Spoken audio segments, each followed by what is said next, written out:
आज से इमरान खान की फतह के दिन शुरू हो गए। शेख रशीद अहमद का अहम पैगाम। शेख रशीद अहमद ने ट्विटर पर अपने एक पैगाम में कहा कि आज से इमरान खान की विक्ट्री डेज शुरू हैं और मुल्क कबल अज़ वक्त इलेक्शन की तरफ जाएगा। शेख रशीद अहमद ने नए आर्मी चीफ की तैनाती पर उनको मुबारकबाद भी दी और कहा, नए तैनात होने वाले जिम्मेदारान को मुबारकबाद देता हूँ। PDM की सियासत खत्म।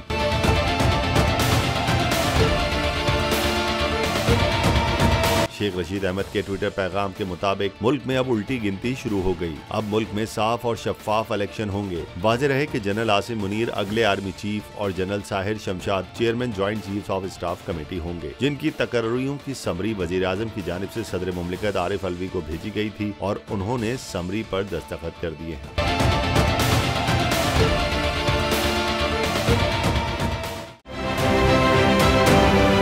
आप ये समझें, ये जो हक है ना, हक पे खड़े रहना और हक को बोलना, ये दूर से लगता है तन्हा हो गए लोग। आप खान साहब को देखें, तन्हा दिखाई देने, सारी जमातें मिलकर उनके खिलाफ हैं, लेकिन आज भी पाकिस्तान की आवाम उस हक की आवाज़ के पीछे जो है 80% से ज़्यादा आवाम उनके साथ है। सेम एग्जैक्टली इसी तरीके से बोल की कहानी है भाई। बिल्कुल अलग आपको तन्हा दिखाई देगा, हर जगह आपको खड़ा हुआ नजर आएगा, हटेगा नहीं किसी चीज़ से, हक की इस पूरी चीज़ से।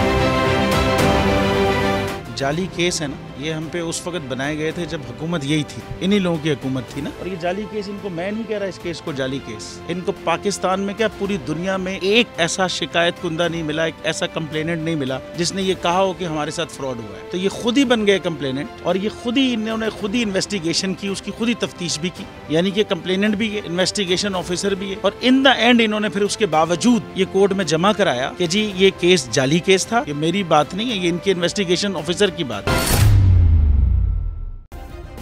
सब्सक्राइब करें और बेल दबाएं ताकि कोई खबर रह न जाए।